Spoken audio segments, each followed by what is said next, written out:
마태복음 16장 13절부터 17장 13절까지 16장 13절에서 17장 13절까지 보도록 하겠습니다. 제가 먼저 읽을게요. 예수께서 빌립보 가이사랴 지방에 이르러 제자들에게 물어 이르시되 사람들이 인자를 누구라 하느냐? 이르되 더러는 세례 요한, 더러는 엘리야, 어떤 이는 예레미야나 선지자 중에 하나라 하나이다. 예수께서 그들에게 물으셨다. 그러면 너희는 나를 누구라고 하느냐? 한 절 더 읽으세요. 시몬 베드로가 대답하였다. 선생님은 살아계신 하나님의 아들 그리스도십니다. 예수께서 대답하여 이르시되 가요나 시몬아 내가 복이 있도다. 이를 내게 알게 하니는 혈육이 아니요 하늘에 계신 내 아버지시니라. 또 내가 내게 이르노니 너는 베드로라. 내가 이 반석 위에 내 교회를 세우리니 음부의 권세가 이기지 못하리라.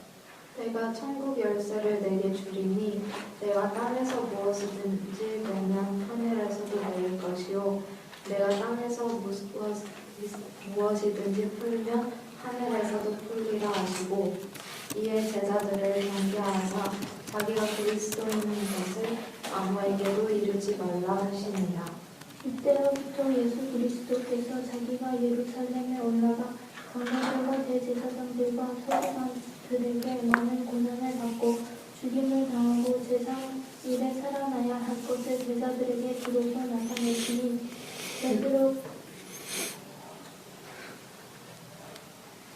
베드로가 예수를 붙들고 항변하여 이르되 주여 그리 마옵소서 이 일이 결코 주께 미치지 아니하리이다.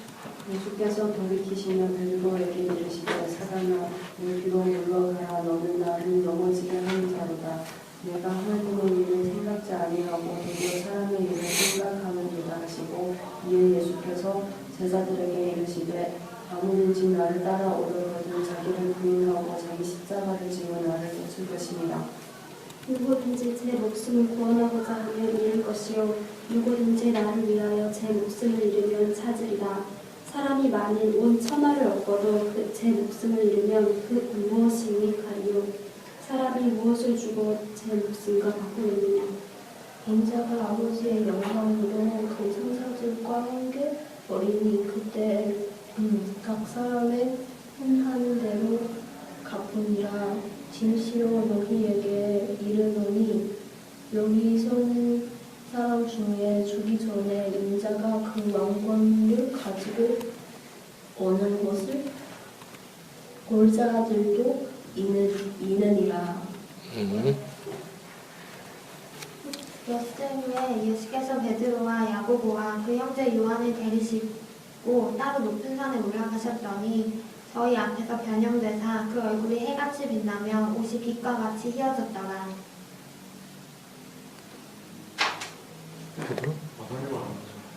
그때 모세와 엘리야가 예수와 더불어 말하는 것이 그들에게 보이거늘 베드로가 예수께 여쭈어 이르되 주여 우리가 여기 있는 것이 좋사오니 만일 주께서 원하시면 내가 여기서 초막 셋을 쥐때 하나는 주님을 위하여 하나는 모세를 위하여 하나는 엘리야를 위하여 하리이다.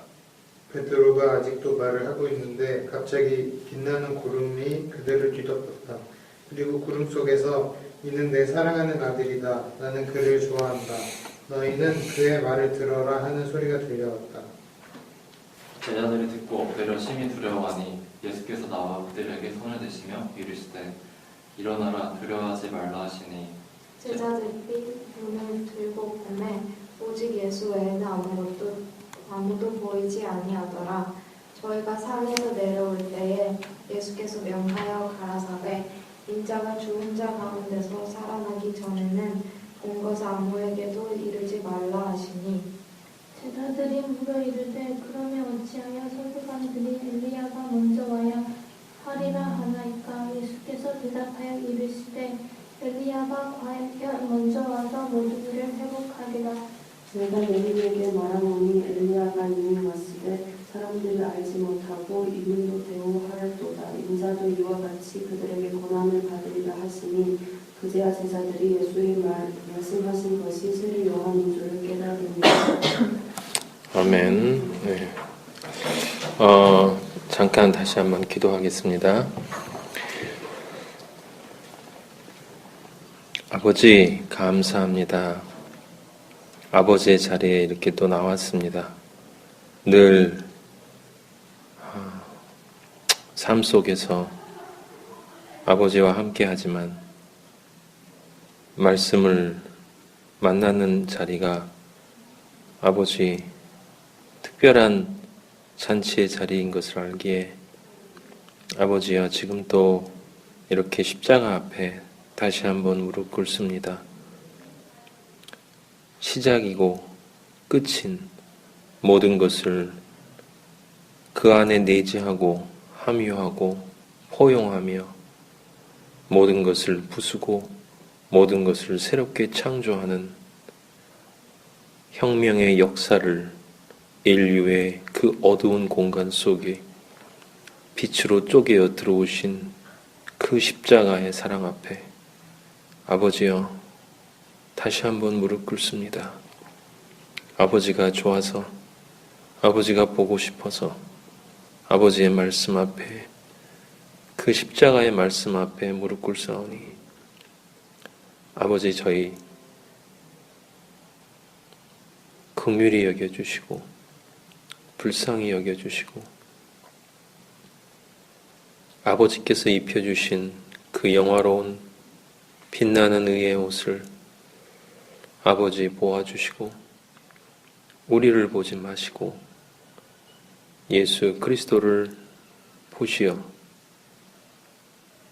사랑하는 나의 아들아 사랑하는 나의 딸아라고 말씀해 주시며 이 자리에 이 잔치 자리에서 아버지를 느끼고 아버지의 그 사랑의 그 영의 풍성함에 아버지 휘감기고 쌓이고 포근하게 잠겨서 그 사랑의 하늘과 그 사랑의 수정같이 맑은 그 바닷속에 아버지 잠기어서 아버지만을 느끼며 아버지만을 경험하고 갈 수 있도록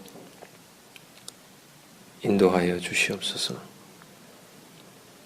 아버지, 늘 찬양하지만 또 찬양을 드립니다. 늘 영광 돌리지만 다시 한번 영광을 돌립니다. 아버지만이 우리의 아버지시고 아버지만이 우리의 삶의 진정한 의미이시기에 당신이 없는 시간과 공간은 존재하지 않는 무이기에 아버지를 안 것과 아버지와 동행하는 그 모든 것이 너무나 귀하고 아버지 너무나 보배롭게 아버지 다시 한번 아버지라고 부르고 아버지를 찬양합니다. 아들들 모두 동일하게 아버지를 찬양하오니 아버지께 드리는 경배와 찬양, 아버지께 돌리는 영광을 아버지 기쁨으로 받아 주시옵소서. 예수 그리스도 이름으로 기도하였습니다. 아멘. 자, 오늘 16장과 17장을 함께 읽은 이유는 우리가 지금까지 계속 말씀 속에서 그 진리의 흐름이 단속적인 끊어짐이 있는 것이 아니라 개별적인 의미로 존재하는 것이 아니라 연속성을 가지고 진리는 전체 안에서 늘 자신의 진리됨을 확증하고 그 정당성을 확보하는 것이며 바로 그런 의미에서 예수 그리스도가 이 땅에 오셔서 승천하실 때까지의 모든 말과 행동과 그리고 삶은 아버지의 뜻, 그 사랑의 뜻, 우리를 아버지의 아들로 만들어 주시려고 하는 그 사랑의 뜻이라고 하는 목적에 맞추어져서 모두 정확하고 정밀하게 섬세하게 진행이 되고 있는 것이다 라고 하는 것을 우리는 이미 아버지로부터 받았습니다. 오늘 우리가 읽은 이 예수 그리스도를 주는 그리스도시요 살아계신 하나님의 아들이다 라고 베드로가 고백하는 것에서 변화산에서 예수 그리스도가 영광된 모습으로 변화되어지는 것까지의 이야기 역시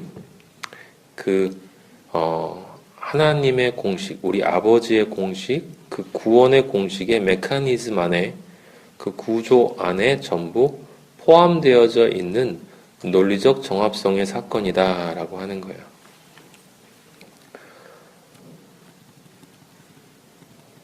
일단 우리가 이 말씀 속에서 그 예수 그리스도를 보기 전에 먼저 오늘 아버지가 마음에 주는 사람이 있는데 누구냐면 바로 베드로예요. 베드로를 잠깐 보고 이 말씀을 또 들어가 보도록 하겠습니다. 16장 16절 한번 보세요. 시몬 베드로가 대답하여 이르되 주는 그리스도시요 살아계신 하나님의 아들이시니이다. 우리는 이 고백으로 그 앞에 예수 그리스도의 모든 행적이 집중되어져 있다라는 것을 알 수 있어요. 그 앞에 모든 예수 그리스도의 기적과 말씀과 삶의 그 모든 사건들이 이 말씀에 집중되어 있고 이 뒤에 있는 모든 사건들은 또 이 말씀으로부터 퍼져나가는 것이다 라고 하는 것을 이미 말씀을 드렸어요. 예수 그리스도께서 베드로의 이 고백, 예수 그리스도를 예수 그리스도로 인지하는 이 반석의 고백 위에 왜 예수님이 반석이라고 하셨냐면, 다시 한번 생각을 해보면 이 고백이 진짜 자신의 고백인 사람은 여러분들 한 명 한 명이, 한 사람 한 사람이 예수님에 대한 개인적인 만남의 관계에서 진정 예수 그리스도가 나의 그리스도시고, 나의 그리스도시라는 건 십자가를 이야기하는 거예요. 십자가와 부활과 승천. 동시에 그렇기 때문에 그 존재가 바로 살아계신 하나님의 아들이시라는, 그 아들로 나도 되어질 것이라는 그 믿음이 진정 내 안에 존재한다면 나는 반석이다라고 하는 거예요. 수없이 많은 모래알들처럼 흩어져 있는, 그렇게 수없이 많은 세상의 조각들로 관심이 분산되어 있는 것이 아니라 하나의 진리로 마음의 중심이 충성되이 확고하게 굳어져 있기 때문에 그 존재는 아버지의 아들로 되어져가는 그 과정에서 이 세상의 어떤 것도 흔들어낼 수가 없다. 예수 그리스도로부터 그를 끊을 수가 없다. 그런 의미에서 반석이죠. 예수님을 믿는다고 말하도 실제 믿는 행위를 하건 믿음의 삶을 살건 내가 그렇게 믿고 사는 것이 아니라 아버지가 볼 때 믿고, 아버지가 볼 때 믿음의 길이고, 아버지가 볼 때 믿음의 삶을 살아야 되는 거예요. 그런 존재는 반석이다.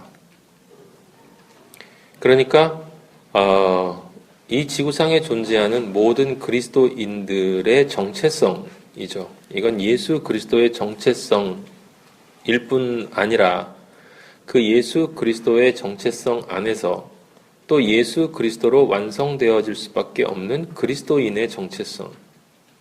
그러니까 베드로는 모든 하나님의 공식, 성경 전체를 한 문장으로 요약한 것이다 라고 해도 과언이 아니에요. 엄청난 고백을 했는데 16장 22절에 보면 베드로가 예수를 붙들고 항변하여 이르되 주여 그리 마옵소서 그 일이 결코 주께 미치지 아니하리다 라는 말을 했다가 예수님이 사탄아 내 뒤로 물러가라 라는 말을 들었어요. 그 앞에 그 고백 뒤에 베드로는 바로 주여 그리 마옵소서 사탄의 말을 했어요. 사탄의 말. 모든 그리스도인의 말 뒤에 사탄의 말을 했습니다. 그리고 그 다음에 우리가 읽은 본문 가운데 변화산 사건에 보면 베드로가 또 이야기를 해요. 뭐라고 이야기하냐면 17장 4절 베드로가 예수께 여쭈어 이르되 주여 우리가 여기 있는 것이 좋사오니 여기 있는 것이 좋사오니 만일 주께서 원하시면 내가 여기서 초막셋을 짓되 하나는 주님을 위하여 하나는 모세를 위하여 하나는 엘리야를 위하여 하리이다. 여기는 특별한 말이 안 나와 있어요. 하지만 마가복음 병행 구절을 한번 찾아보면 마가복음 9장 2절에서 13절을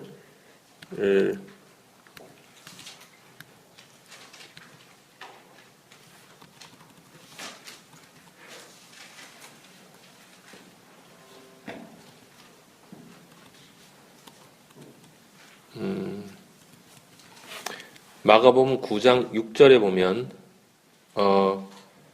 이런 말이 쓰여 있습니다. 지금 똑같은 말을 하고 나서 이는 그들이 몹시 무서워하므로 그 다음에 이렇게 쓰였어요. 그가 무슨 말을 할지 알지 못함이더라. 본인이 지금 무슨 말을 해야 할지를 전혀 모르는 상태에서 그냥 튀어나오는 말이었다라고 하는 거예요. 누가복음에 보면 조금 더 적나라한 표현이 있는데 누가복음 9장 32절 찾아보세요.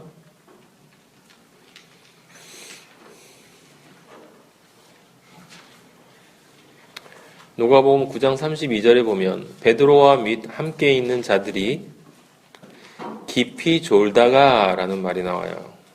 네, 여기 깊이 졸다가 라는 말은 누가복음에만 나옵니다. 깊이 졸다가 라는 말이 나와요. 온전히 깨어나 예수의 영광과 및 함께 선 두 사람을 보더니 라고 얘기를 했는데 9장 33절 보면 같은 여기 있는 것이 좋다는 얘기를 한 다음에 하나는 엘리야를 위하여 하사이다 하되 하며 맨 마지막 부분에 보면 자기가 하는 말을 자기도 알지 못하더라 라고 나와 있어요. 정신 나간 소리를 하고 있다라는 뜻이에요. 정신 나간 소리를 성경에서는 귀신 들렸다고 해요. 진리로 이야기하지 않는 모든 것은 다 세상적인 것이고 세상적인 소리는 다 사탄의 권세 안에 있는 소리이기 때문에 그건 정신 나간 소리예요. 베드로는 지금 가장 인류 역사상 그리스도인이 할 수 있는 가장 위대한 고백을 하고 한 번은 사탄의 소리를 짓거리고 한 번은 정신 나간 소리를 해요. 그리고 여러분들이 잘 아는 것처럼 예수님이 십자가에 달리시기 위해서 잡히셨을 때 3번 그를 부인하는데 그 전에 부인하기 전에 베드로가 뭐라고 이야기하냐면 예수님 당신을 위해서 내가 죽을 수도 있다라는 이야기를 해요. 당신을 위해 죽겠다라고 하고 나서 그 뒤에 3번 부인하는데 3번째는 저주하면서 부인하죠. 그건 이런 식으로 얘기했다는 거예요. 내가 진짜 예수와 함께 있는 사람이면 나는 하나님으로부터 저주를 받을지어다. 이런 이야기를 했다는 거예요. 베드로가.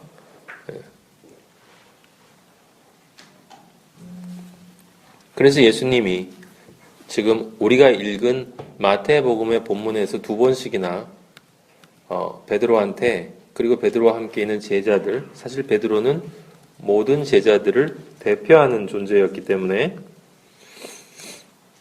그 고백한 후에도 그렇고, 그리고 지금 우리가 방금 읽은 변화산 사건에서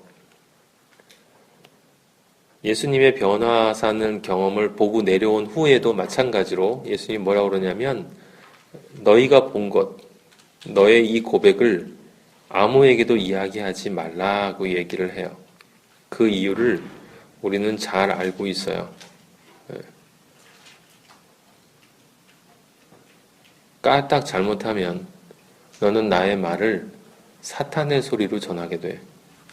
까딱 잘못하면 넌 정신 나간 소리를 하게 돼. 까딱 잘못하면 넌 날 저주하는 소리를 하게 돼. 그런데 그 모든 소리들 속에서 넌 날 위한다고 하면서 하게 될 거야. 그렇기 때문에 아무 말도 하면 안 돼. 성령이 와서 나의 모든 말을 네가 진리로 깨닫기 전에는 입 벌리지 마라고 말씀하신 거예요. 그건 예수 그리스도께서 베드로를 비롯한 모든 그리스도인들을 사랑하기 때문에 말씀해 주시는 거예요. 나의 입으로부터 말이 떨어지는 순간에 나는 진리 아니면 거짓을 얘기할 수밖에 없는 거예요. 하나님의 말 아니면 사탄의 말이 되는 거예요. 하나님의 말이 아닌 것이 아니라 하나님의 말이 아니면 사탄의 말이에요. 사탄의 말은 하나님의 말을 도둑질해서 자기 영광을 위해서 거짓 말을 하는 것이고 거짓 증언을 하는 거예요. 이 사실을 조금이라도 알면 함부로 말씀 전할 수가 없어요. 진짜 무서운 일이거든요. 왜냐하면 나중에 아버지 앞에서 자신의 한 말들을 다 자기 스스로 고백할 것이기 때문에 그래요. 베드로는 예수 그리스도를 결국은 자신이 가장 사랑한다고 했다가 가장 사랑하지 않는 존재라는 것을 깨닫게 돼요. 그것도 그냥 사랑하지 않는 존재가 아니라 사실은 예수 그리스도의 반대편에 서 있었던 사탄의 하수인 같은 존재였다라고 하는 것을 깨닫게 되죠. 나는 예수 그리스도를 믿는다고 하지만 실제 나의 영혼의 근본 밑바닥에 깊숙이 들어가 보면 내 대부분의 삶은 사탄적인 삶을 살고 있다라고 하는 것을 베드로는 깨닫게 됐어요. 나는 과연 그리스도인이 맞는가? 나는 과연 나의 고백대로 살고 있는가? 과연 내가 당당하게 구원받은 존재라고 말할 수 있는가? 라고 하는 질문을 우리 그리스도인은 당연히 가지게 될 수밖에 없다라고 하는 거예요. 그래서 바울의 고백은 내가 악마 중에 죄인 중에 괴수다 라는 그 고백은 신앙이 없을 때 나오는 고백일 수도 있지만 가장 신앙이 좋을 때 아버지가 보실 때 가장 거룩한 존재로 이제 거의 다 왔다 할 때 나올 가능성이 상당히 더 높은 그런 고백인 거예요. 근데 예수님이 베드로에게 넌 사탄이야. 넌 정신 나갔어.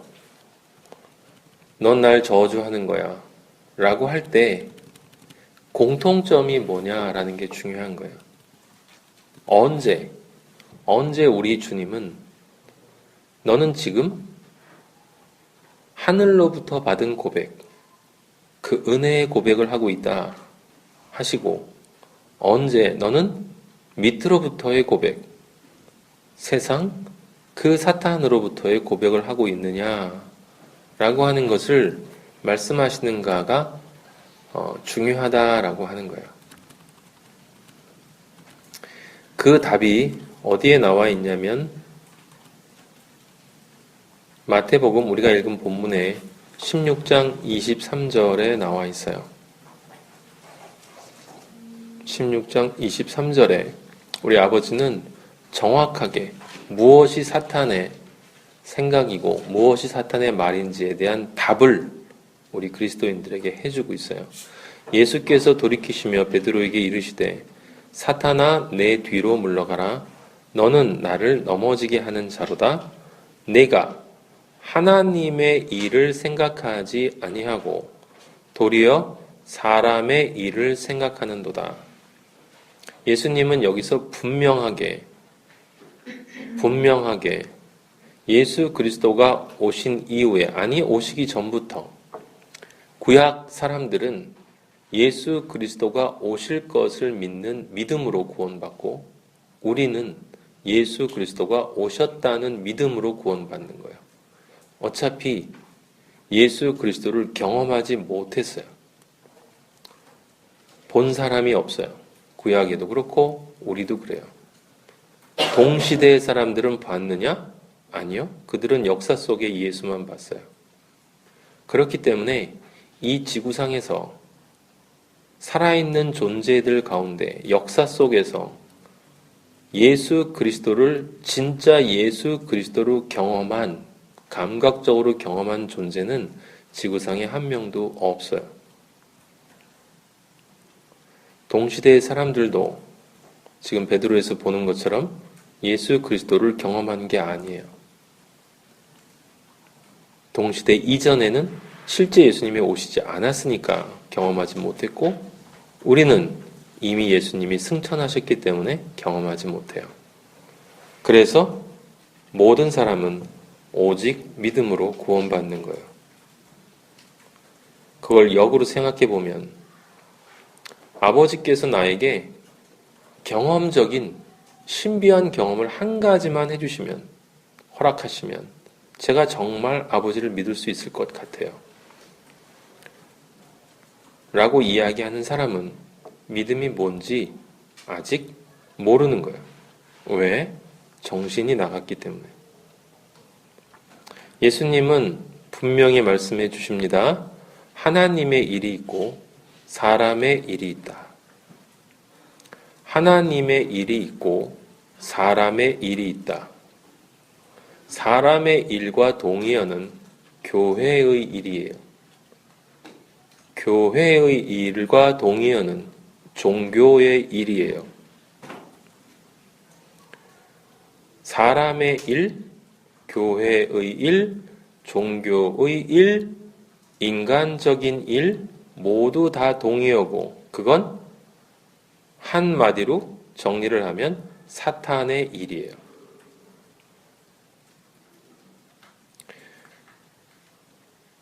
심각하고 굉장히 진지한 문제일 수밖에 없는데 왜냐하면 내가 하는 일이 하나님의 일이 아니고 비슷하게 보여도 아버지는 그래 상당히 비슷하구나 그렇게 보아줄게 라고 이야기하지 않으신다는 거예요.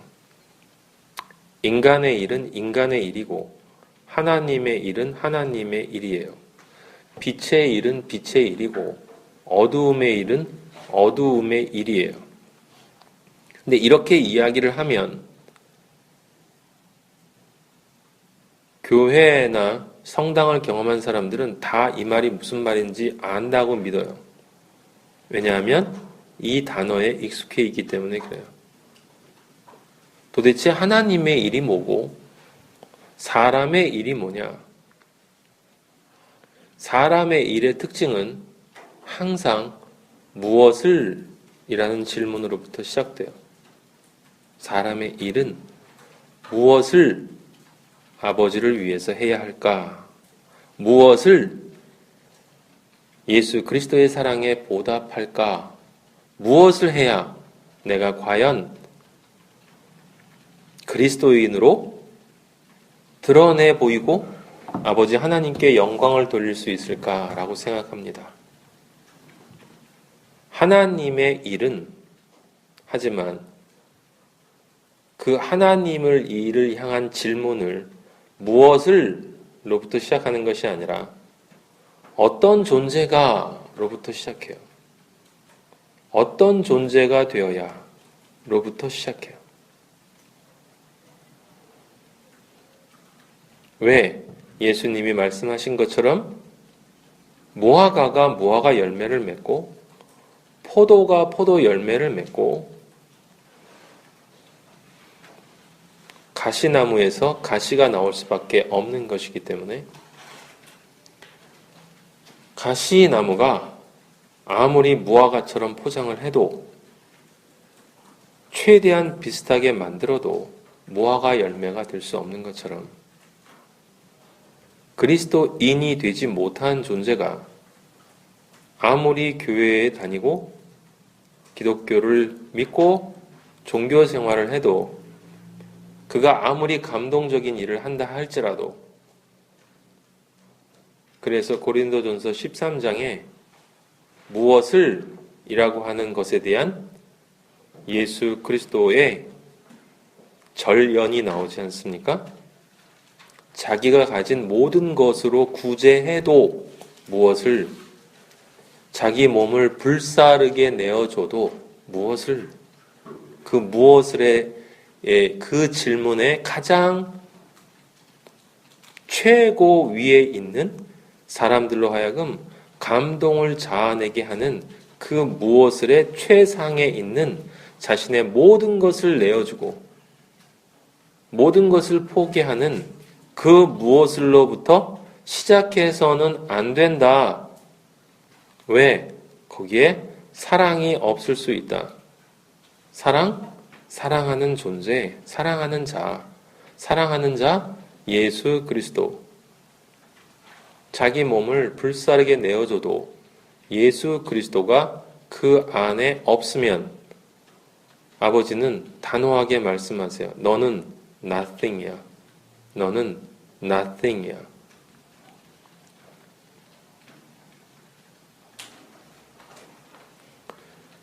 그렇기 때문에 하나님의 일은 내가 그리스도인이 되는 거예요. 그리스도인이 되면 그리스도인이 하는 일이 필연적으로 동반될 수밖에 없는 것이기 때문에 그리스도인이 되는 것이 무엇인가?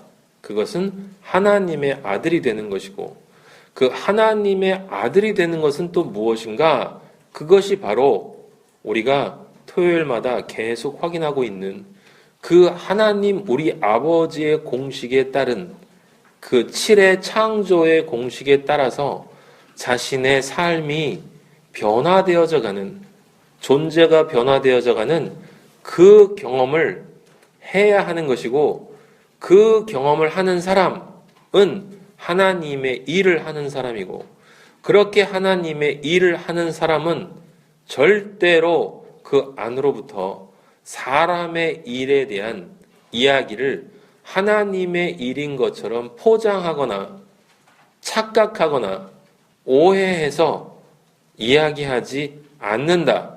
그래서 열매를 보면 나무를 안다.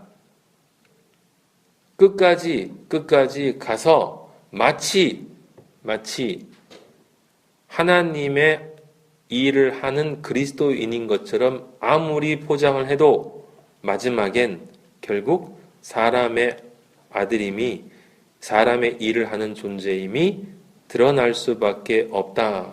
그게 바로 가라지의 비유였었어요. 이번 주 토요일 날 우리가 솔로몬에 대한 이야기를 할 텐데 거기에서 가라지에 대한 이야기를 조금 더 확실하게 하도록 하고 오늘 아버지가 베드로에 대해서 이 말씀을 읽으면서 베드로를 보라, 베드로를 말하라 라는 말씀을 주실 때 저에게 주셨던 그 마음은 무슨 마음이었냐면 진짜 가라지와 진짜 알곡의 차이가 뭐냐라고 할 때 그것이 사람의 일을 하지 않는 사람이기 때문에 그건 하나님의 관점으로 바라보아야 한다는 거야. 무슨 일이 있어도 어떤 상황에 처해도 내가 누구를 만나든 어떤 상황에 있든 모든 것을 하나님의 관점에서 바라보지 않으면 그러면 내가 하는 모든 말은 사람의 말이 되고 사람의 일이 된다 이 말이에요. 하나님의 일은 제가 지금 여러분한테 설명했어요. 하나님의 일은 다른 것이 아니에요. 창조 이외에 다른 것이 아니에요.